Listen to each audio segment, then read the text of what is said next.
watching, an inbound marketing show to help you land more whales. I'm Josh, the HubSpot expert. I've been working in the digital marketing space now for a long time. I'm a HubSpot certified trainer, lead the HubSpot user group in Rochester, and a self-proclaimed HubSpot expert, I guess. There you go. I'm Holly. I'm the niche inbound strategy expert. I've been working in the digital space for about 3 years, primarily with B2B clients, helping them generate content, consulting with some of their sales teams, and ultimately just helping them generate more leads. So we both work at Protocol 80, an inbound marketing agency in Bradford, Pennsylvania, where you probably haven't heard of it. Do you want to explain where it is for? It's south of Buffalo. Okay. Yeah. That's the best explanation, easiest. So we primarily work with manufacturing companies and healthcare technology companies, helping them attract more leads, sales, so on and so forth. We support them as their partners. We're a small team, but always growing, and that's pretty much everything to say about us. Cool. So this show is going to be a monthly show, and we wanted to do something a little bit different because I think we're all kind of battling some Zoom fatigue. We've all attended those digital events where it's really hard to pay attention. So we thought we'd try to take a different approach on a educational topic, educational shows. We're going to talk about inbound marketing and inbound sales. Hopefully provide some entertainment, but some education as well. Yeah. We'll do our best to be somewhat humorous, so you can either take a laugh with us or potentially even at our expense. But definitely a lot of really great information that you can take away and share with your sales, service, and marketing teams about how to grow your business in 2021 and beyond. Awesome. So let's get started. Okay. So this month we're talking about goal setting. So it's January. It is a little bit later in January, so maybe you've set your goals already and you're going to watch this and then look back and see some things that you can tweak. Or maybe you're a little bit behind the 8 ball and haven't yet set your goals, and we're here to help. This is the nudge that you need in the right direction. COVID kind of threw out people's 2020 plans, and we're not really out of the woods of it yet, and we're probably going to see some lasting effects into 2021. So we just kind of want to help give you the tips and insight that you might need to plan around that. Yeah. Would you say enough docking around? Let's set sail? I would say that. Okay. So cool. here's the premise of this first section. We've each prepared questions on this month's topic for each other. But the other person doesn't know what those questions are. Right. So there's going to be a little bit of off-the-wall thinking, and hopefully we get the answers right, but potentially we're not going to know the answers. Yeah. So my first question, what are the top 5 marketing metrics that you would recommend a business use when setting their own marketing goals? Oh, geez. Okay, specifically as it pertains to digital marketing, I'm going to speak primarily in that space just because that's where I'm the most familiar. So I think the top things to look at are definitely the amount of marketing qualified leads that are coming to your website and the amount of sales qualified leads that are coming to your website. So those are pretty good indicators about the overall health of your website and the type of audience that you're pulling in, and also whether or not your sales team is going to get some at-bats with people. That's definitely something that we look at, as well as website traffic in general. That can be one of the first places to kind of diagnose how wide your reach is as a brand and how well you're going to be able to generate leads online. And I think it's really important to speak about website traffic now more than ever in terms of COVID, because so little is happening in the real world, as it were. Like, so much is happening online, so many leads are being generated online. You really want to make sure that you're getting people online to your website. So we definitely are going to look at traffic as well. Another thing that we're going to want to look at is just the time on site. So how long people are spending there once they're getting there. Are you providing them with answers to the questions? How long are they staying per page? Are they going from page to page and actually spending time there, not just getting to your website, being confused and bouncing away off your site? That was 3, I think. So I've got marketing qualified leads, sales qualified leads, opportunities or at-bats. Yep. Traffic and like engagement, time on site, time on page. That's definitely, and the reason why those 5 come to mind first is because that's really great for goal setting, because those can kind of tell you where your need is, right? So if you're not getting enough marketing qualified leads or enough sales qualified leads, okay, cool, start there, figure out what you can do next for that. If you're not getting enough traffic, well, then you're not going to get enough leads. So start there. So those are kind of the best metrics to look at and start to diagnose the best place to begin with your marketing in 2021. Cool. So we're talking goals here. Mm-hmm. And goals have to be somewhat time bound, or else you're never going to know, whether you've achieved those or not. Definitely. So when you're thinking about marketing goals, sales goals, what are timeframes you like to use when setting those goals for partners and businesses? Yeah, so I think definitely when you're first ever starting these conversations, it's really important to just like think big picture, like throw spaghetti at the wall and just Literally, okay. like get your C-suite in a room, boil some fettuccine, and chuck that at the wall. Pre-sauce or post? Pre-sauce. How are you going to know it's al dente? Okay, yeah, it makes sense. Right. Yeah. Because the sauce would mess with that. Yeah. That's my advice. Okay. No. I'm excited to set some goals now. No, I think it's you got to start like 5 years out. Where was your company like to be in 5 years, and then drill that down to 3 years, 2 years, 1 year, and then so much can happen in 5 years that there's not a lot of tactical goal setting that can really take place in that space. But just having a familiarization with that is important. So starting at that 1 year mark, figuring out what's achievable within a year. And the way that you can figure that out and set SMART goals, as you're talking about, is look at last year's results. How much did traffic grow? How many leads did you generate? So kind of what's realistic. Yep. And then from that 1 month mark, okay, what does this look like in 6 months? And then drilling back from that on a quarter by quarter basis, and then a week by week basis, and just kind of laddering up to those goals and understanding what needs to take place at each stage in the game to get there. But I do think the sweet spot is really putting a ton of effort a year in advance and really looking, diligently at those year over year goals. Okay. I think that makes absolute sense. Cool. I prefer the spaghetti, but okay. If you want to be analytical about it, that's fine. Sorry. Okay, so this is more of a fun question for you and maybe something that some of these folks can take back cool. to the table. What are your absolute favorite tools to track goals? Okay. That's such a nerdy, fun question, but... No, did you see my eyes light up? I don't know if you can see, they got really big on camera. So I think the best tools to track goals from a metric standpoint, I'm going to say this for the first time, and if you don't have a beverage with you for watching all of these sessions, I would recommend you get one and drink every time Josh and I talk about a CRM. CRM. Because that's going to come up a lot. So take your first sip now, but this is choosing coffee. Okay. Thank you. Choosing a CRM is crucial. So that is, and if it's a good CRM, if it's worth your money. Wait a minute. Define CRM. Customer relations management tool. Relationship management, relations Either management. Way, same One's idea. more Bill Clinton than the other, I could see that. It's been a while since I've heard a good Bill Clinton joke. So. It's been a while. Okay. So customer relations management. And so basically... I still prefer relationship. Okay.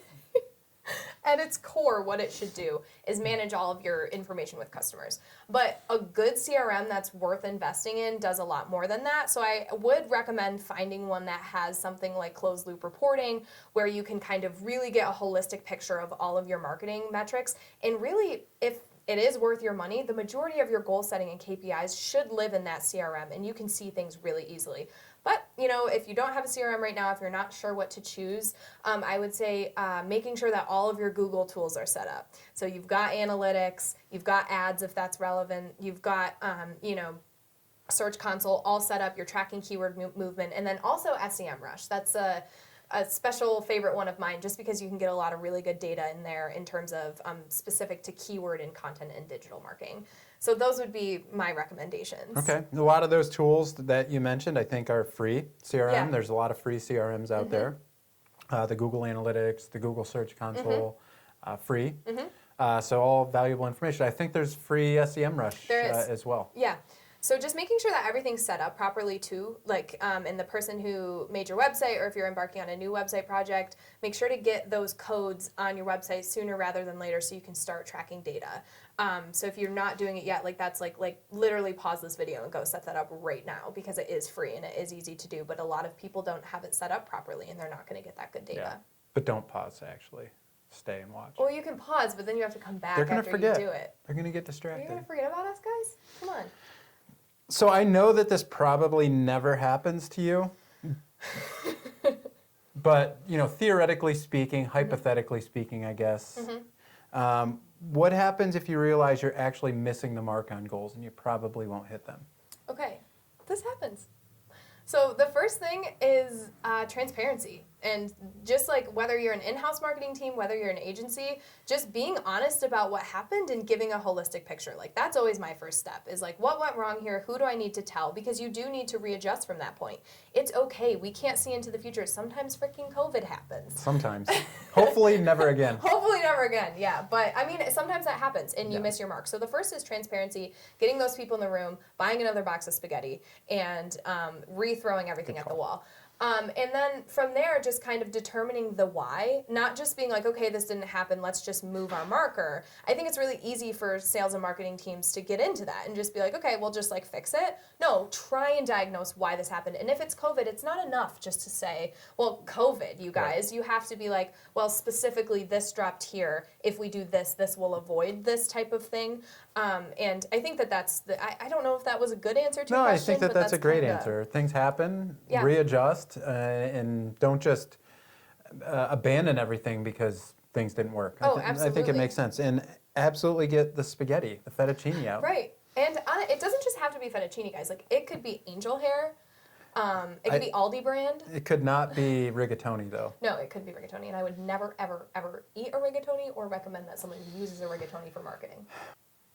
Is that all of your That's questions? all my questions. Okay. You did a great job. Hey, you that didn't wasn't so fail bad. at any of them. Okay. Hopefully mine are, super hard. Yours are all CRM questions? They are. And because I spoke so much and gave such a long answer for mine, you mentioned you were just going to answer just with one word. Yeah. The first word that comes to mind, it might not even be right. Okay. Cool. So don't look. I'm not. Okay. I'm thinking. Okay. I'm thinking about the question before you've asked it. Okay. Wow. So when setting yearly sales goals, where's the best place to start? What's the best place to start? What I always want to do is find out what the business objectives are. Mm-hmm. Because a lot of times businesses set those. They know mm-hmm. that they want to grow by 10, 20% mm-hmm. Each year. And then what I would do is work backwards from there and say, all right, well, what channels are going to allow us to achieve those goals, mm-hmm. and from there, what are the milestones that we need to achieve, and continue to work backwards until we can tie it even back to marketing, even mm-hmm. though they're sales goals. Mm-hmm. So I would say, all right, if we need to use trade shows or mm-hmm. we need online to generate X percent of revenue or X amount of revenue, how many leads do we need mm-hmm. based on our historic close rates? Based on those historic close rates and average deal size, which I know is a difficult one, mm-hmm. How many of those sales do we need to achieve those goals? So I always want to start from your underlying business objectives mm-hmm. and then just work backwards and start to build the puzzle of all of the places that they're going to come from and how we're going to get there. And then even, as you mentioned before, break those down. So we might have an annual goal, but then we'd break that down into quarter by quarter, mm-hmm. Month by month, so that we have those KPIs that we're always monitoring and going after. Do you foresee any challenges in 2021 that companies should be mindful of when there will be setting? No challenges. It's going to be a perfect year? Yes, perfect. Well, we're about 3 weeks into the year. And True. There's been no challenges so far? Nope. Wow. I don't know. I mean, there's challenges every day. Well, what have you heard, because you've been having conversations with sales teams about goal setting, and especially as it pertains to, how we could support a sales team.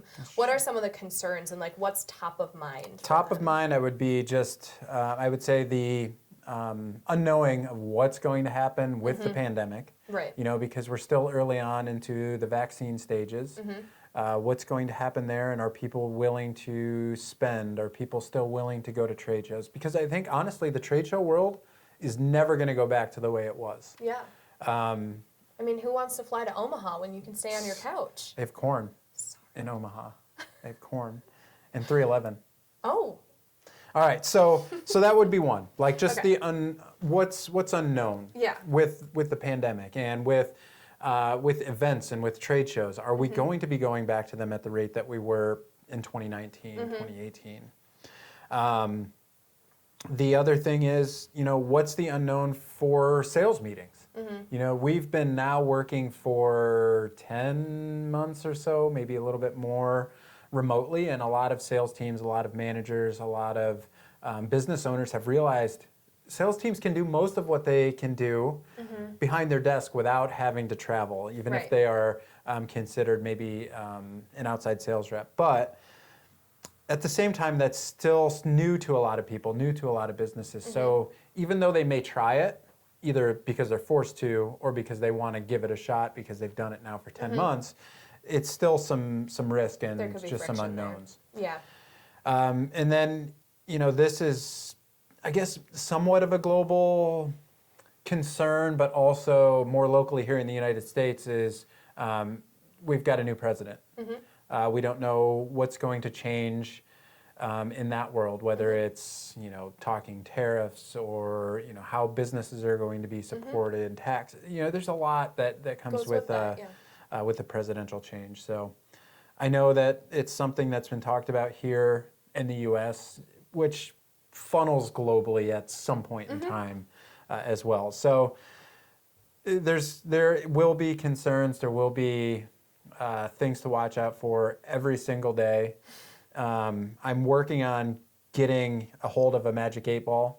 Oh, good. On eBay. I've got a bid going. And how much are you bidding? What do you think is fair? For 33 cents is what I'm up to. Why did you go to eBay for this and not, Amazon? Well, I got to support the local merchants, the small guy. And when people say shop small, they mean eBay. Correct. Yes. Do you have any tips for sales teams to ensure that their goals are SMART? I know you asked me about this a little bit too as it pertains to timeline, which is obviously the T in SMART. Yeah. So have you seen any kind of failings or even just helping people stick to it? Any tips you have as it pertains to setting SMART goals and sticking to them? So sticking to them and setting them, I would look at two different things. As far as setting them, let's talk about that first. Make sure that you're crossing all the T's, dotting the I's when it comes to. There's no I in SMART. There's not, but you can put one in there. SMART is how I like to refer to it. Making sure that you can say, yes, it's specific, yes, it's measurable, yes, it's relevant, yes, it's achievable, yes, SMART. And the T is timely, isn't it? No, there's no T in mine. It's an I, actually. So you've got the spelling there. And it stands there. for in time. Okay, so making sure that all of those boxes are checked. Thinking literally about what that means. Yeah. Does that make sense? Have we really set this goal to be a SMART goal? Right. Okay. The most challenging ones, at least in my opinion, are relevancy and achievable because people can tend to shift the conversation or skew their thinking to say, yeah, this is achievable. I've set lofty sales goals myself that when I look back, I'm like, gosh, there's no way that would have ever been able to be accomplished. So in setting those, just make sure that you're in line to make so they're real SMART goals. And if you have to bring someone else in, bring a manager in, bring an executive in to help you create those SMART goals, that's okay. Bring a team member in, a colleague that's been through the same thing before. And if they're not at your company, there's the LinkedIn world out there or wherever that you can ask people for some advice. Now, the second part of that you said, how do we stick to those goals? I think the number one thing is accountability. As a sales rep, you have to be accountable to someone. Even if you're the owner of a business that is still doing sales on a day-to-day basis, there's still got to be some accountability there, or else you're never going to achieve those goals or stick to those goals, whatever they are. That could be, exercise goals. There's got to be some sort of accountability there to make sure that you're sticking to them. So when it comes to prioritizing goals and wish list items for execution, where do you recommend starting and what does that process look like? If there's tons of big, lofty goals, so much to accomplish, how do you go about prioritizing who's in the room for that? Whose goals get prioritized first? Yeah, that's a really tough question. Sorry. there's a lot of goals in the works. There's some lofty goals. There's maybe some less lofty goals. The lazy person may be like, oh, let's just choose the less lofty goals, the easy ones, right? No, that's not the way to go. You're sure? I'm pretty sure. I would start by looking at the impact of, if we achieve those goals, what's the real impact of this on the business? And also look at the likelihood of achieving those goals, because you're going to have some goals that you're like, this would be great. This is our BHAG goal eventually, and there's going to be even like smaller little BHAG goals that are going to be there that you're like, this would be awesome if we're able to do it, but likelihood is not. And if there's a ton of different things coming in and people are suggesting, just think about them realistically. What are the ones that are going to be most impactful that are able to be achieved? And then I would start prioritizing that way. And then you still have that full list of all of those goals that once you're in line to achieve some of those more priority goals, you can move on to some of the other ones. I have a question. This might be an embarrassing thing for me to ask because maybe I should know this, or potentially I misheard you. Were you saying BHAG? BHAG. What does that mean? Because I'm picturing like the villain in Snow White. That's and then she takes off her hood and it's a bee. Yeah, that's kind of what it is. So it's a big, hairy, audacious goal. Okay. Or aggressive, however you want to say. Okay. But it's that, the big thing. Like, our realistic goal is we grow by 30% next year. Our BHAG goal is we grow by 175%. Gotcha. Can happen, Okay. That's what it means. I kind of want someone to do an artistic rendering of like a bee who's also a hag. Yeah, I mean, somebody could. Somebody probably has. If not, we'll go to Fiverr to, again, support that small business, the Tiny small little guy. business. I'm not going to ask our graphic designer. No. Gotta go to Fiverr. Cool. So that's actually it for our question segment. We have a game we're going to play.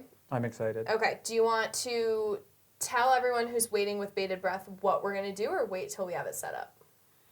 Let's wait till we have it set up. Cool. Catch you in a minute. All right.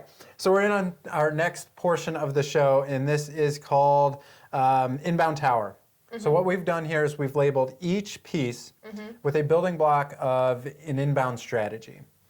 Or a tactic, or... Right. Yeah. And we're going to take a few turns every show, and whatever we pull, we got these die here to help pull which color. We'll talk about the tactic or strategy or whatever that's on that piece and provide our best tip because we're going to keep this short. This is only going to be a 1 minute segment. So it's got to be fast paced and there's a chance that we're going to knock this over. There is. And so if we knock it over, what we're going to do is, we'll pull the rest of the things we need today, but then we're going to rebuild the tower every episode. And if we get a repeat, we'll let you know where you can, catch that tip if you missed it from a past week. And also, whoever knocks over the tower first has to choose, the other person has to choose their LinkedIn photo for the week. So if Josh knocks over the tower, I get to pick what his photo is going to be on LinkedIn this week. And I think Does it have to be of me? Or just any photo? It's not going to be of you. Okay, got it. All right, so this is Inbound Tower. We only have 1 minute. So we need to be brief. We can't talk for 45 minutes every block. Do you want to go first, or do you want me to go first? You go first. All right. Green. Oh, God. Okay. Anchor links. So anchor links are links to another portion of a page. So I like to use these, or we like to use these on pillar pages where it's long form content to allow someone to easily access another portion of the content below. So my best advice here is if you've got a really long page like some pillar content, use those to make it more usable for the end user and potentially your prospects. Absolutely. Great tip. I got yellow. So I don't want you to choose my LinkedIn photo, so I'm going to go right from the top. Is that allowed? Sure. Okay. Actually, I don't know if that's allowed. Is that allowed? I don't think that's allowed. I'm sorry, this is Inbound Tower. I think we make it might the be rules. allowed. Okay. I have trade show resources. So our best tip for trade show resources, and I spoke to this a little bit earlier, is to make sure that you're getting those things digital as much as possible. So if you have, like a landing page, make sure that you have all the information that'll be available at your booth, also on this landing page on your website, and then you can track metrics, you can appeal to leads there, and just making sure that you're appealing in the same way you would as at your booth online, and that can be great if trade shows aren't even happening. Okay. Was that? That was green again. Green again. The greens don't necessarily mean anything. They're all random. Yep. Notice how I take one at the bottom. Deals. Braver than me. So deals, we all know what deals are, the sales opportunities. I guess my number one advice is to report and track everything as it relates back to how that deal was produced. That's Okay. through a CRM probably. Drink. That's my number one tip. Okay. Pink. Risky that time. I know. I'm really crazy. Reporting. So my number one tip with reporting is, if possible, to use like a closed loop platform, like a CRM. And then the other thing is just when you're reporting on anything, whether you're reporting internally, if you're an agency reporting to your clients, you have to be telling people why things happened. Like we talked about earlier, it's great that things are increasing. Why? And how are you going to replicate it in the future, or how are you going to avoid it in the future? That's like my number one tip. Okay. All right, one more this month. Okay. And it's pink. I'm going to be, oh, you see that? I did. Two off the one. Sneaky. Marketing automation, external. So this would be specifically for a lead or conversion on your website, and marketing automation or automated emails or communication that go out to them. My number one tip is to make sure that everything that you're automating is still relevant to that person that you're marketing to, because once it becomes irrelevant, not relevant, it becomes Irregardless. annoying. Yeah. So that's Inbound Tower. Nobody has to choose a LinkedIn. I'm sorry to disappoint you all, but Sorry, the stakes are still high for next time. real life. All right, we'll clean this up, and then we actually have a pretty fun surprise for everyone. I love surprises. Me too. See you in a minute. So we're back with a surprise, as promised. So we actually have a super special guest. Josh, you want to tell them about it? Yeah, our guest is Kevin Must of Lantek. He's a marketing manager for Lantek USA. I actually was a guest on Kevin's podcast a year or two ago. I had met Kevin at FabTech Expo. Gosh, that might have been 4 years ago. Really? But we've stayed in touch, and Kevin is in the process or works with his teams to set marketing and sales goals. So I thought he would be a great guest and relevant to the topic. So with that, we'll roll the interview, and then we'll be back with a wrap-up of mailbag Q&A. All right, so we're here with Kevin Must of Lantek. I'll turn it over to Kevin to introduce himself, tell us where he works, and tell us what he does. Yeah, Josh, thank you. Holly, thank you. First of all, for having me on here. I appreciate you reaching out and, asking me to be part of this. So as you mentioned, I work for Lantek, and we are a global software company that develops and distributes software for sheet metal fabricators. For 2021 and beyond, I am the global inbound marketing manager, I think is what the title is. It's a lot of words. Yeah, it's a lot of words. Congratulations on the promotion. Thank you. Holly, do you want to ask Kevin the next question? Sure, yeah. So in the theme of kind of goal setting, and I know you touched on that briefly there, what does that kind of goal setting process look like for your company? Just broadly, who's in the room? How do you guys tackle that? What does that process look like? Yeah, so it's pretty unique given my situation, since I'm the only marketing person here in the US and all of my cohorts and colleagues are in Spain. So when it comes to room, obviously very virtual and digital, especially this year.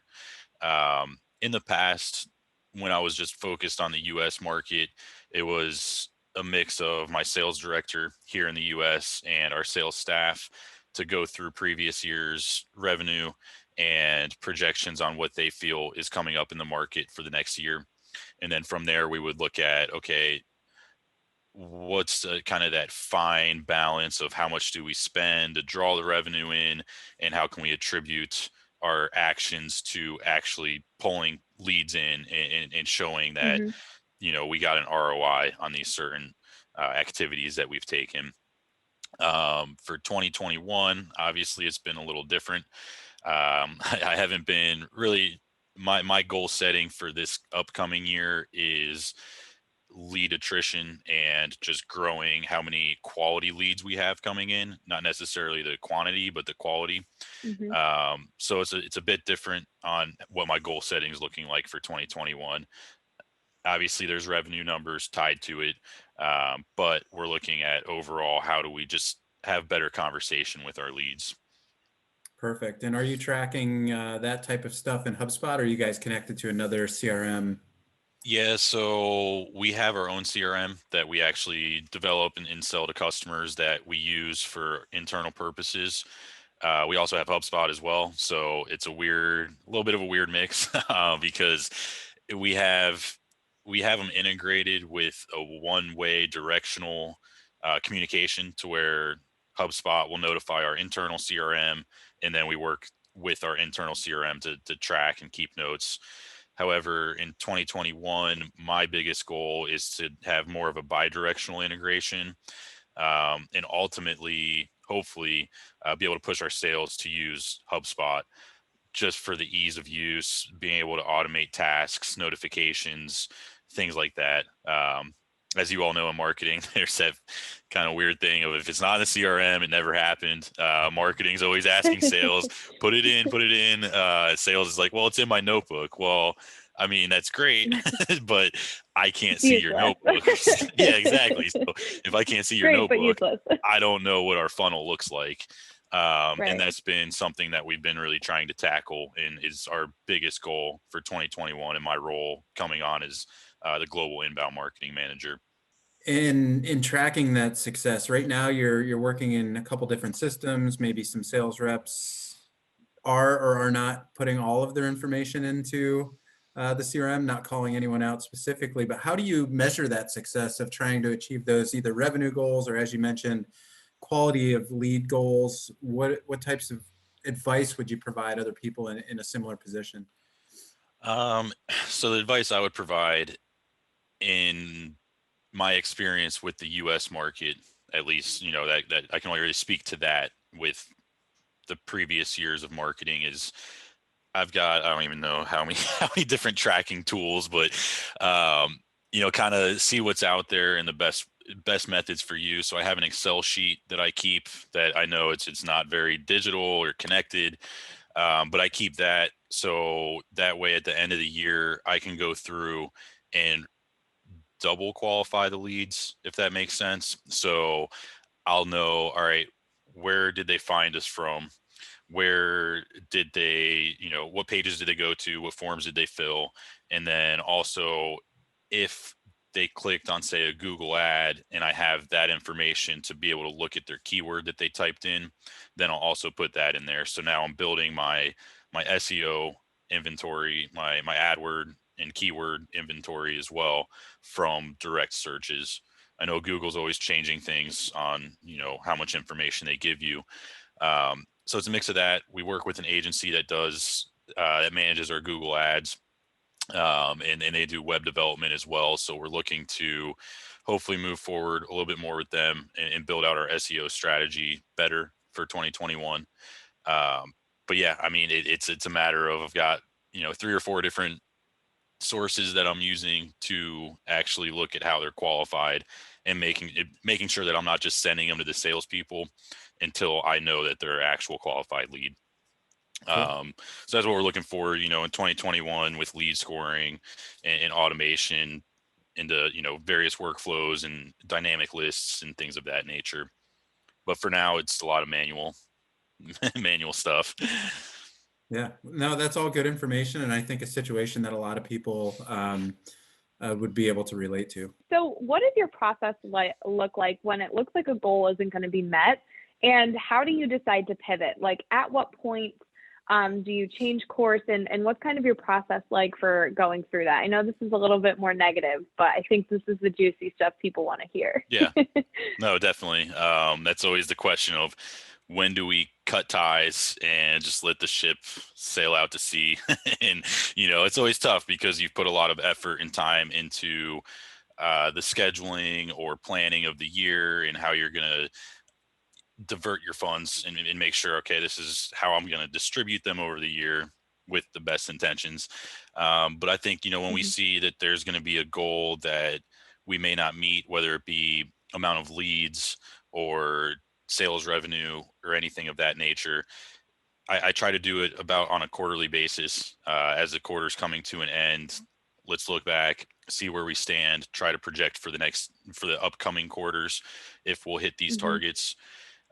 From there, say, I see, hey, this isn't our print advertising isn't bringing in as much, or it's really hard to track on how much traffic we're bringing in from print.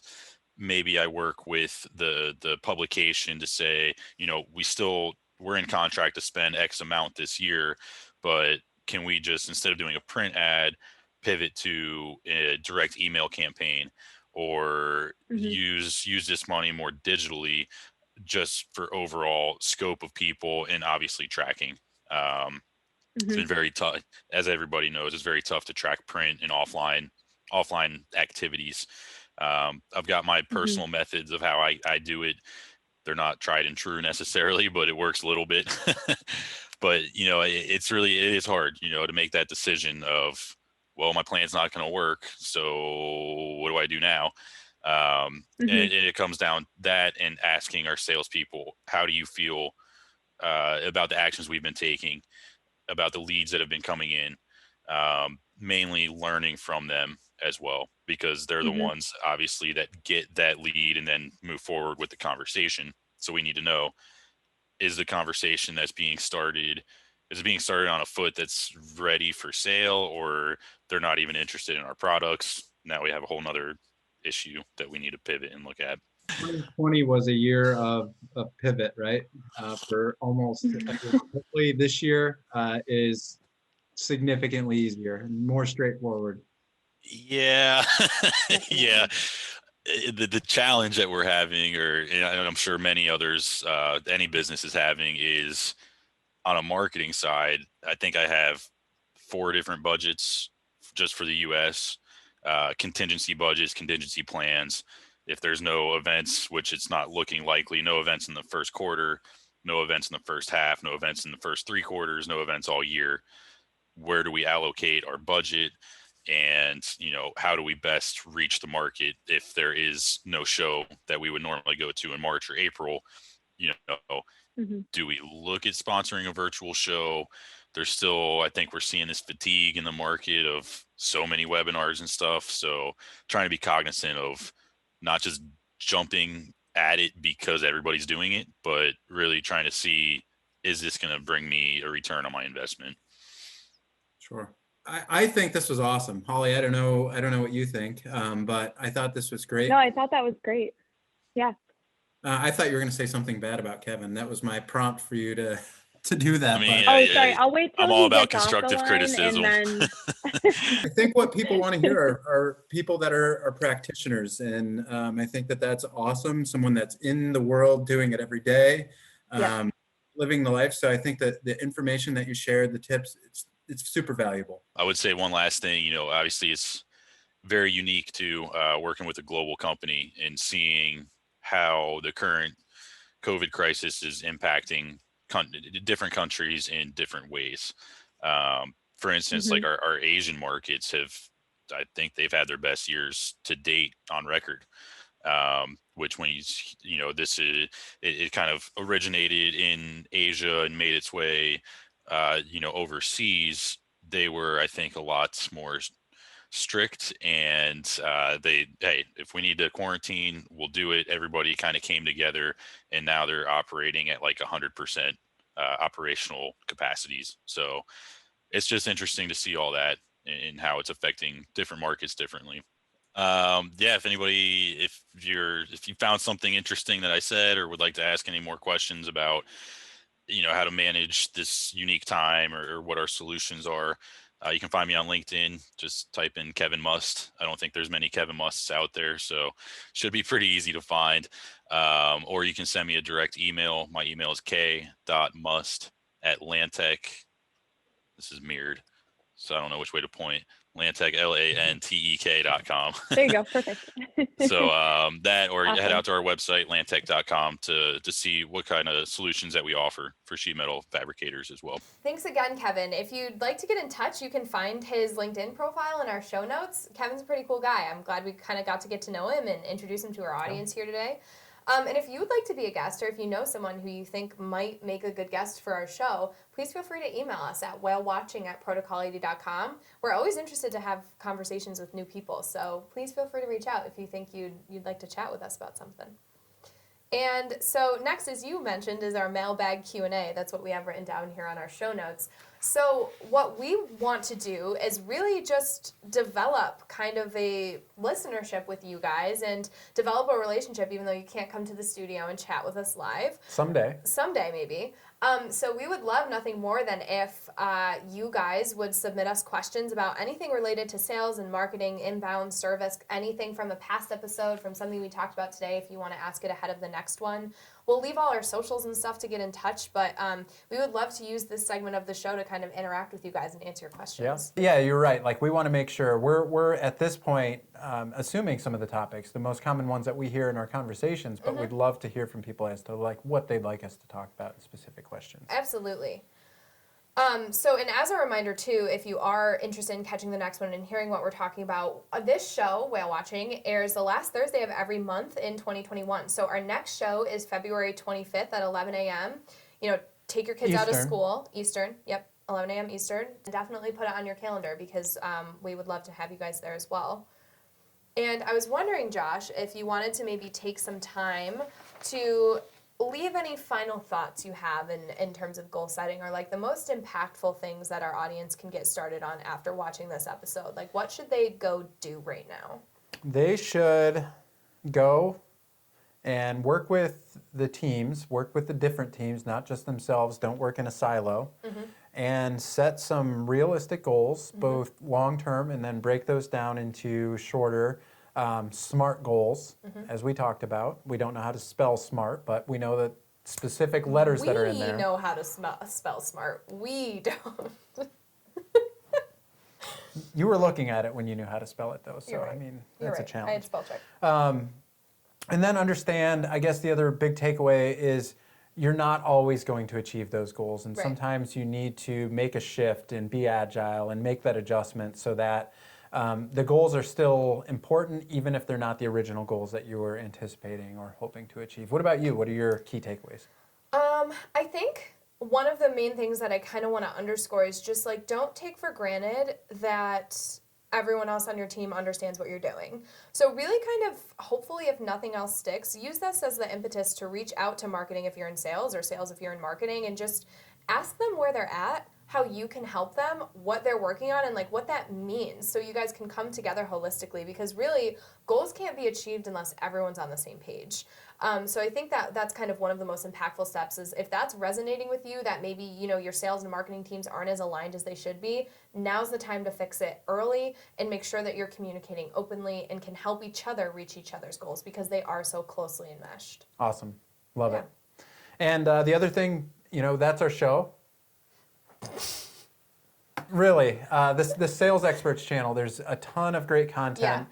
Either past content that's been there for this past several years, but a ton of great new content for 2021 from the various sales experts. Absolutely. And we want to thank you guys for tuning in today. We know this is our first one, so we appreciate you for kind of taking a chance, and hopefully we'll see you on February 25th for the next one. But in the meantime, feel free to connect with us on social. Our LinkedIns will be linked below. We have a Twitter as well, so we'll link that too for you guys to interact with us. We'll try and share some resources on there as frequently as we can. And yeah, feel free to write in with questions or anything that you'd like to see in the future. Awesome. Cool. We'll See you next time. Unplanned. That's so cool.